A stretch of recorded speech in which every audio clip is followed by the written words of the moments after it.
Hi, everyone, and welcome back to our Compassionate Weekly Accountability Meeting. I am so glad that you are here. Whether you are watching live or catching the replay, welcome. This is your space to come home to yourself. And welcome if you're new here. Tonight's topic is one I know many of us struggle with in silence: resentment. And it is a word that carries so much shame and negativity. And we're going to look at it through a trauma informed lens because when we start to acknowledge it, it can soften. And if we haven't met, I am Karina Ibar Jacobs. I am a psychotherapist and coach and founder of the Self Worth Hub. And every Sunday, we gather here as a community of courageous people, many of us parentified daughters and adult children of dysfunctional families. Because here we're going to counteract emotional neglect and focus on our self worth, our growth. And I am honored and grateful that you are here today. Hello, hello. I see in the comments. Welcome back, Sally. Welcome back, Satilda. Satilda says, good night, everyone. Brooklyn in the house. There you go. Sally, where are you joining from? And everyone who is joining tonight, tell us where you're joining from and say hello. All right. Brooklyn as well. Oh, my goodness. Brooklyn is in the house tonight. Hello from the Bronx. However, we are here internationally, right? We want to acknowledge that no matter where you are, these topics, and in particular, this theme of resentment, it's universal. And I would be curious to know your definition of that or the connotation that you have of resentment, because very often we think of it and it has a negative connotation. We even equate resentment with hate, and that is a very strong word and emotion. And I'm here to tell you that it is okay to resent people and still love them. Hello, Anicia from Brooklyn. I tell you, Brooklyn is in the house. Hello, hello, welcome back. I see lovely Self Worth Hub members here in the house and other folks as well. So honored that you are here and taking time out of your Sunday to be here. And we are going to start by redefining resentment, right? Or what resentment really is. And I'll be curious to know in the comments what you think that is. Let us know. There's no right or wrong, no judgment here, but I am curious to know what you think of resentment and what you have been taught about it. So let's start by redefining resentment, not as something to get rid of, but something that we can better understand. So, resentment is often a signal that a boundary has been crossed or ignored. It is also a sign that your needs have gone unmet, very likely for a while, but it doesn't have to be. It is also a sign that a wound that says, I've been giving more than I have to give, or no one seems to notice. Does that sound familiar? Let us know in the comments. So many of us, especially those raised in dysfunctional, chaotic, or emotionally immature families, we're taught to ignore our own needs in order to earn love or safety. We kept the peace, right? So we learn to overfunction and we fawn or people please. But what was the cost? Unexpressed anger, buried grief, and a sense of injustice that doesn't seem to shake off. We cannot seem to shake it off. And I see in the comments, yes, I think you're right. I do resent my dad. He never apologized. Absolutely. And that is something that we emphasize a lot within our Self Worth Hub membership in the community, that it is okay to love someone and still resent them. We don't necessarily have to resent who they are in general, but we can resent the way that they show up in certain aspects. And that is okay to get comfortable with the word resentment. Let's see. And Sally said, and I'm truly sorry that you experienced that. She shares, for abandoning me. Okay, you resent your dad for abandoning you at 2 years old. He brushes it off and it makes me angry and resent him. Of course, I'm truly sorry you experienced that. You see, especially the lack of accountability. Very often, what we would like is for people to simply acknowledge our pain or how their action made us feel. Even if we're not able to rectify, right? We're not able to go back in time. But even if we get the validation from them, that makes such a big difference. I know because many of my clients share that, many of my members, myself included, it is quite validating and transformational to finally receive that those affirming words, I'm sorry I made you feel that way. Not simply, oh, I'm sorry you feel that way. That's not taking accountability. But in terms of I can see how that would make you feel that way. That wasn't my intention, right? Wouldn't that make a big difference? Comment. Yes, no, maybe so. I would love to hear from you. Right? So resentment is not a flaw. It is a symptom. It is a flare, should we say. It's your nervous system saying, this isn't sustainable. Whatever the dynamic is that is going on, or I'm at capacity, or okay, this doesn't feel right. And along those lines, I want to share how resentment may be showing up for you in everyday life. These are common scenarios where a lot of resentment shows up for many of my members and clients, right? You might not say, I feel resentful, but it shows up like this, right? You feel like you may feel tight in your chest when someone asks for help because you always say yes, but you wish you could say no sometimes because you find that perhaps you're feeling taken advantage of. Another way is that you avoid answering texts, maybe from family, but you feel guilty when you don't. And it may be because they're draining your energy, maybe because the way that they show up does not feel reciprocal, it doesn't feel healthy. So you avoid them instead of having an assertive conversation. So you resent the way that they keep showing up. And sometimes, even if you do bring it up, they may justify or brush it off, as it was mentioned here in the comments. So this is one way that is very common. And another way is that you find yourself irritated by your partner's emotional needs, for instance, even though you want intimacy. And that may be because you don't feel like they are able to hold the space that you deserve in the way that you have been. Therefore, you start to resent the fact that you feel more like, okay, an emotional manager, you hold the space, you know what to say, or you don't offer solutions immediately. You're holding space, but maybe your partner does. And so you feel resentful of the way that they show up and unable to validate you in a way that feels like they're truly listening or they're getting you, right? You see, resentment is quiet. It builds in layers and often it doesn't explode, right? It continues to leak through sarcasm, withdrawal, or sudden emotional exhaustion.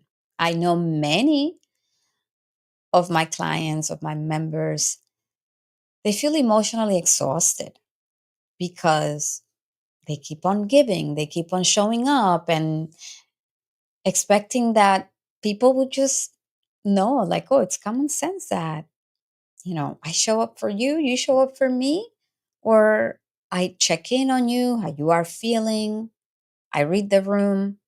But unfortunately, no, that is not how the world moves. Many people are quite self centered or lack self awareness. It's not even because they intend to, they lack self awareness. They're so consumed in their own struggles, their own challenges, that they don't realize how much space they're taking in a relationship versus being of service and giving, being reciprocal. Right? Does that resonate with any of you? Let me know right there in the comments. I would love to hear from you. I'll be on the lookout. Right? So, what is at the core though? At the core of resentment, it's a longing to feel seen, valued, and free. Hello, Rat Talk. Is that you, Nat? Welcome. Welcome back. Hi. Right? So, imagine if we're not feeling validated, seen, and valued within the relationship, even though we're going the extra mile or we're so in tune with the other person's emotions, it makes sense that you would resent the fact that it's not reciprocal.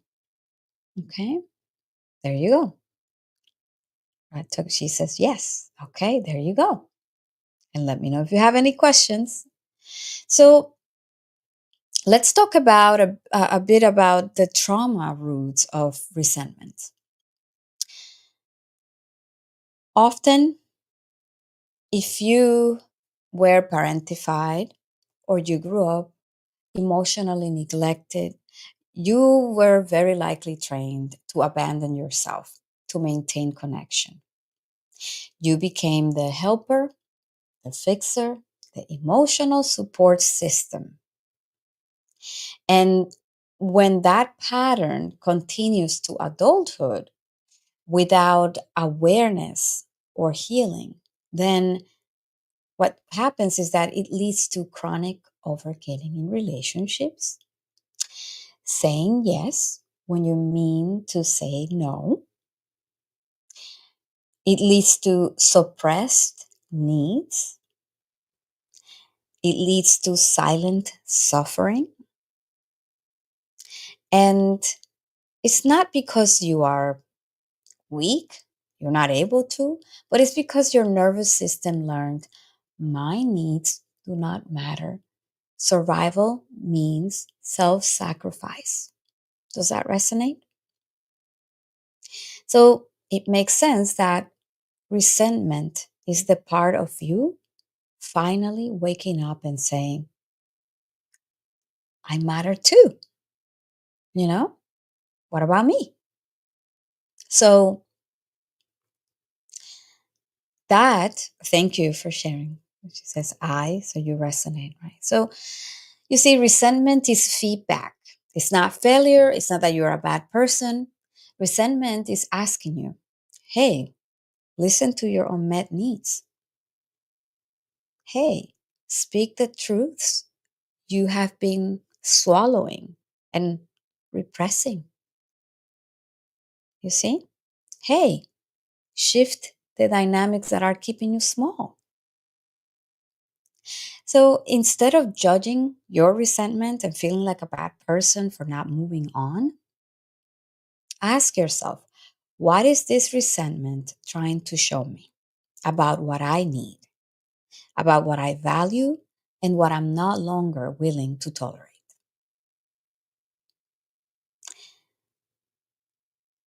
Resentment is actually a mirror. It reflects the parts of us that are still waiting to be chosen by us. Okay? I'm going to pause and ask if you have any questions or comments. Tonight, I'm trying to keep it on time. So or not too long, let me know in the comments. I will be on the lookout. Since now we are going to transition to some practical trauma informed ways to overcome resentment. Okay? Any comments, questions? All right. So let's talk about how to work through resentment without spiritual bypassing or self abandonment. Because what I mean by that is that sometimes we become so consumed by the resentment, and then we judge ourselves in the process. We feel shame. Why can't I move on? Or I'm supposed to understand, like maybe if it's towards a parent or someone that has undergone a lot of trauma themselves, and we feel bad that you're supposed to understand, or why am I so caught up? Perhaps that's a sign that you have not done the grief work.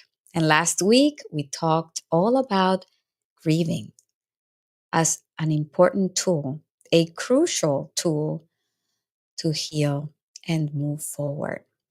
We cannot bypass the process of acknowledging our resentment, the injustice that has been done, or the injustices, and then expect ourselves to just simply forgive and move on. No, that is not how it works. We have to go through the different stages. And unless we metabolize it, we cannot move on. And I see in the comments, because I spoke with my dad about how I feel he has blocked me. Oh, wow, I'm truly sorry. You see, and you don't deserve that. And this is what happens when we have, respectfully, emotionally immature parents and family members. They cannot handle it because they don't have the capacity. But that doesn't mean that you are not lovable or deserving of that acknowledgement, the love that you didn't get. And that is why the work of reparenting ourselves, our loving inner parent, to tap into that, it is so important in this process. And we'll speak a little bit further on that. I also see another comment. What if what you need is love and family because your families abandon you, but you don't know how to find your own? That is such an important question. And Sarah Marie, I don't think we have met. Welcome to this space. Thank you for your question. This is why when that happens, you see, our families, our caretakers, they are our mirror of love because they are the foundation for our attachment. Therefore, it makes complete sense that we equate the way that they show us love with how lovable we are. But that is not true. That cannot be further from the truth. Fundamentally, you are a lovable person. You deserve to be loved and respected and cherished. However, because of their own maybe trauma history, because of their own limitations, because of their own lack of self awareness, they behave in this way where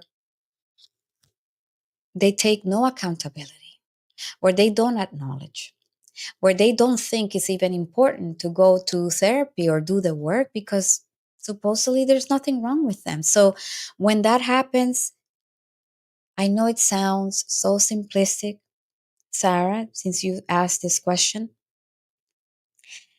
but directing an enormous amount of self compassion to yourself and becoming a little bit selfish is important. As long as you're not harming anyone. You see, when we have experienced abandonment, when we have experienced these attachment injuries, we tend to become other centered.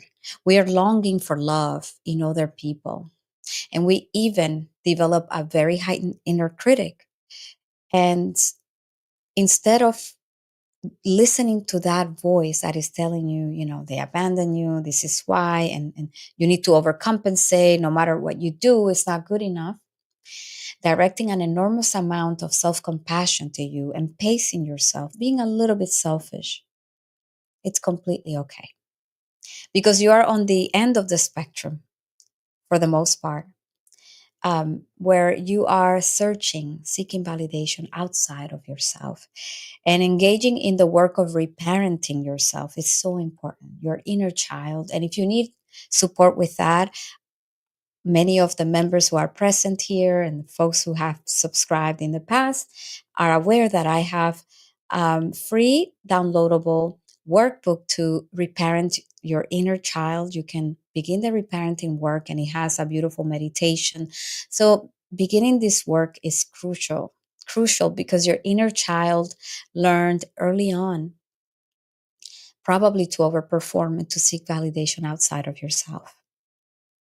And it starts with you. And I know it sounds cliche, but that is the reality. So thank you for your question. Let me know if this answers your question. Okay. Sally says, the gaslighting is real and I do not feel bad for being blocked. I hate that he says is the past. Of course, but evidently he hasn't validated you, Sally. So it makes sense that it would be important for you to engage in this work or continue engaging, because by default of being here, evidently you are committed to doing this reparenting and healing work. However, unfortunately, we cannot expect that our parents all of a sudden will get the memo. All of a sudden will become this emotionally aware and intelligent person when it comes to that. They themselves have blocked aspects of who they are in order to survive, because often the pain is so unbearable that we dissociate from the past and from the fact that we have been emotionally abandoned or neglected by our own parents, that we dissociate. So it's better to cope by being avoidant. So I am sorry that you have been experiencing that. And I am so glad and proud of you that you are here and doing the work. And then I see another comment. My issue with my resentment is not constructive. It may tell me that something's wrong and a boundary needs to be met, but I know the person who is infringing on me does not have the capacity to respect me. Yet the relationship is such that I will lose the relationship to a niece or even my job. Hmm. That is a tricky position to be in. You see, in this case, I would compassionately encourage you to even write it down as a reminder. Which one is more important? The relationship to the people that they're connected to, if it's like family members, you mentioned a niece here, right? If they are the medium, right? The conduit for you to have a relationship with them, then perhaps being cordial and engaging in the sandwich method. If you need to address certain things, if you need to be assertive and say, hey, when you said this, it made me feel this way. And I wanted to bring it up because I want to be able to have an honest relationship with you or conversation. Now, if you believe that they get too defensive, sometimes, unfortunately, it's best to self soothe and find an outlet elsewhere. Of course, unless it means jeopardizing your safety. It is important to keep in mind then what you value the most. Are you able to be cordial to that person in order to have a relationship with your niece or that other family member, whoever that is? And not necessarily overlook your needs, but address it in a way, even though it may take more work on your part, but address it in a way to the best of your abilities, being assertive or overlooking certain things in lieu of keeping their other relationships around, since there will be collateral damage. And it sounds like it's a lot of pressure and it can be infuriating. That is why it's important to process the resentment. And we'll get to some of the strategies actually here. Let's see. And Sarah says, I do work hard to practice self compassion and gentleness with myself. I have gotten better at this, beautiful, but still craving a caring community where I don't trust people. I've only had one secure attachment. Oh, Sarah. Well, I just have to say, I commend you for doing the work because, as you mentioned, when that happens, we don't trust people. We are usually expecting the other shoe to drop.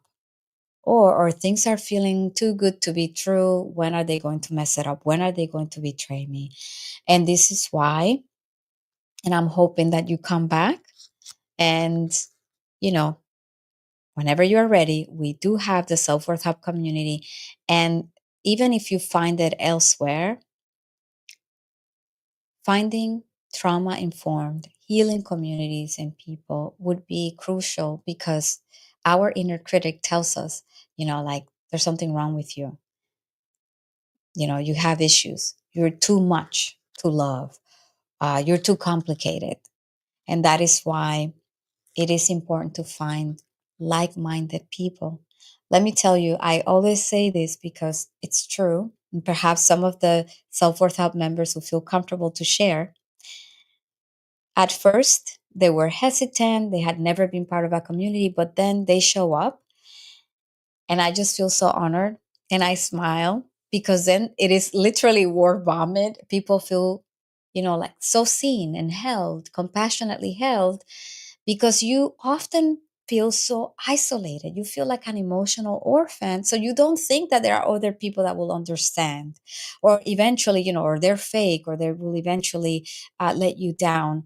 And this is why being selective about creating and having chosen family, even if it's one or two, that in and of itself can contribute tremendously to healing abandonment and attachment injuries. So thank you so much for sharing and for being here. Okay. So again, this is not about forcing forgiveness.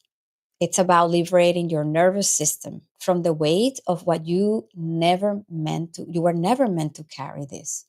So I want to give you some strategies. So if you haven't, please grab pen and paper.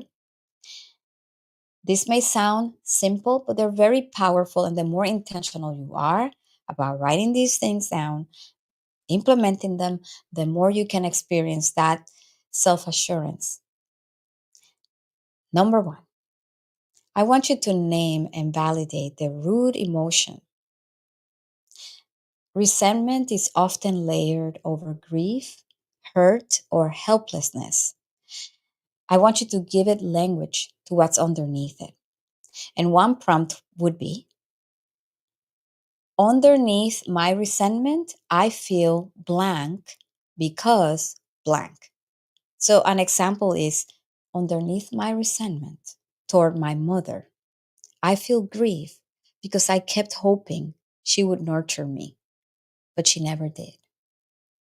You see? So, giving it language and not judging yourself or thinking that you're a bad person, especially I find that within our Self Worth Hub community, when we talk about mothers, it's a very complex process and a lot of complex emotions because more often than not, our own mothers, our own caretakers, they themselves experienced dysfunctional family dynamics and trauma. However, this is why it's important to give it language and hold space for your own so that you do not end up being parentified and bypassing your own needs. Does that make sense? Okay. Another practical advice that I could give you, right, is to use parts work to give voice to the resentful inner child. That part of you that says, this isn't fair, or I'm so tired, needs witnessing and not silencing. I want you to dialogue with that part of yourself, right? So ask yourself, like, tell me what's not okay. What do you wish someone had said or done? I want you to affirm their truth, that part of you, that you're not wrong for needing care. You deserved more. It makes sense you feel this way, right? Number 3,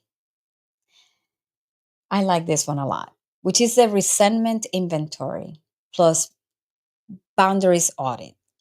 So, what does this look like? You see, resentment thrives where we overgive and underspeak. So, I want you to take inventory. I want you to ask, where do I feel depleted? In what areas of my life? What relationships, right? Where do I feel taken for granted? Where do I feel that way? And have I clearly communicated my limits? Or am I silently hoping others will guess them? Is that you? Are you silently hoping that others will guess what you are going through and what you need and want?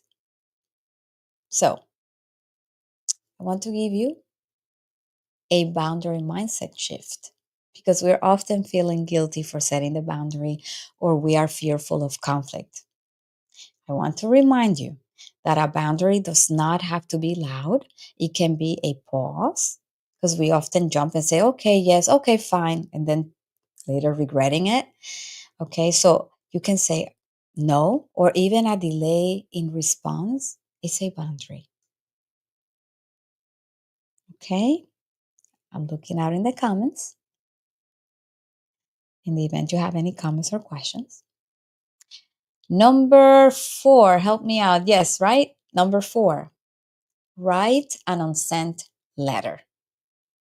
You see, this is a powerful tool for processing what you wish you could say without needing permission or a response or confrontation if you are fearful of that. Okay. Oh, Sally says, I'm over feeling as if I did anything. You see? Yeah, that's the reality. Sometimes we feel a lot and then we feel bad. We vacillate between the emotions, like, oh, let me move forward. But then the resentment shows up. Why? Because we need to acknowledge it and we need to go through this process. Okay. So when it comes to writing an unsent letter, I want to give you a structure. Okay. Here's what what hurt you. So you can say, here's what hurt me. Right? And then you can say, here is what I needed. And then you can say, here is what I now give myself. And you can burn it, you can bury it, you can let it go, or you can keep it. Whatever you want to do with it, the purpose is to let it out. Let it out. Okay? Okay, I see Sally says he needs to recognize that he has a beautiful, smart, and resilient daughter. Oh, I love that for you, Sally. I am so happy that you are speaking to yourself in that way. Okay. So, again, number 5, I want you to co regulate before you communicate. Don't have hard conversations when your nervous system is in fight, flight, or fawn. I would like to offer you some grounding techniques. A simple one is box breathing.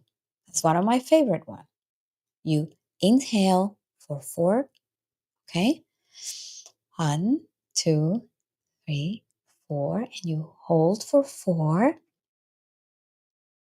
and exhale for 4, okay? Gentle tapping is something that I highly recommend.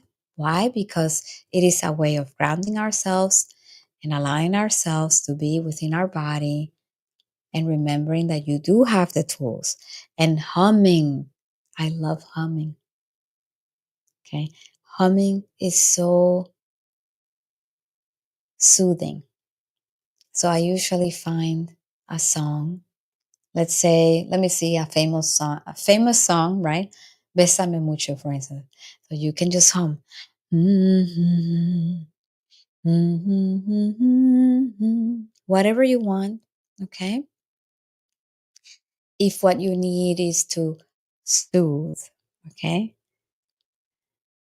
I also want you to visualize your loving inner parent holding your hand as you are having the conversation or when you are feeling resentful. And I want you to speak from your core, not your trauma, okay? From your core values and self worth. And let's see. This is, I want to help others to get to that stage. Let no one make you shrink. You are all amazing. Oh, beautiful. You see you see this community is beautiful. So thank you for sharing that. That is right. You are all worthy and beautiful. Number 6, okay? Let resentment be a compass. And I love this one. Why? Because resentment points toward new values, new boundaries, and new versions of you. We no longer have to cope by people pleasing or repressing our emotions. I want you to ask yourself, what does this show me about who I no longer want to be and how I want to be treated? Again, what does this show me about who I no longer want to be and how I want to be treated? Because we can turn resentment into alignment. Let it birth a new standard of self respect. Okay, let it create that for you. Okay, number 7, practice some somatic release. Because resentment is not just emotional, it is also physical, and it gets trapped in your chest, your jaw, your shoulders if you clench, right? So I want you to try some chest opening exercises. You could scream into a pillow, okay? You scream into a pillow, curse them out. Of course, not to them, but by yourself. Dancing to angry music, right? Like have a rage playlist where you just feel and let it out, right? Breathing while repeating, I release what was never meant for me to carry. Okay? You can open your arms, you can just shake them and say, I release what was never mine to carry. So say it with me. I release what was never mine to carry. You could even pretend that you are cutting with the scissors this resentment, okay? Because again, resentment doesn't make you bitter. It means you have reached the edge of your emotional bandwidth, and your body, your heart, your soul, they're all asking for relief, for recognition and respect. Okay? Oh, there you go. Sarah says, thank you, Sally. There you go.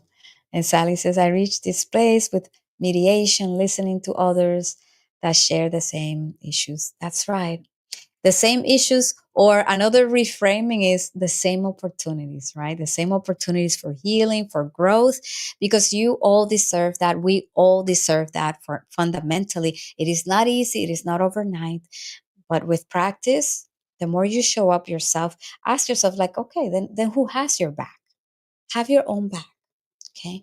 So tonight, I invite you to see resentment not as a problem, but as a protector, a part of you that's been holding too much for too long, and it is finally asking for help. Again, inside the Self Worth Hub community, you will find meditation drops and affirmation scripts, audio exercises, our core curriculum, and scripts specifically for navigating resentment, boundaries, and emotional exhaustion. Tools to help you process without shame and to soften up without self abandonment. Okay? So, of course, as usual, before we leave, I want to leave you with a journal prompt for the week. Are you ready? Everyone? Okay, I want you to write down this prompt. What boundary do I need to set to not to punish others, but to protect my peace this week? Again, what boundary do I need to set not to punish others, but to protect my peace? Okay? And remember, you are allowed to take up space and you are allowed to say, this isn't working for me anymore. Whatever dynamic is going on, okay? And you are absolutely worthy of peace, not just on the outside, but within and within your relationships, okay? I hope to see you all next Sunday. I want to remind you to be gentle with yourself. And remember, resentment is not who you are. It's just a signal, it's just a compass because your truth, your experiences are worth honoring. And unless anyone has any questions or comments, I want to send you, oh, Sally says, you're welcome, Sarah. I want to send you all so much love. Please, please, please tap into your loving inner parent. You deserve that. I will, Sarah, for you and for anyone who is interested, I will post the link to our community, and I'll post the link to our free meditation and workbook to reparent your inner child. And there you will find boundary scripts and also strategies to reparent your inner child. Okay. Well, much love to you all, everyone. I'll see you next Sunday, and please remember your resilience.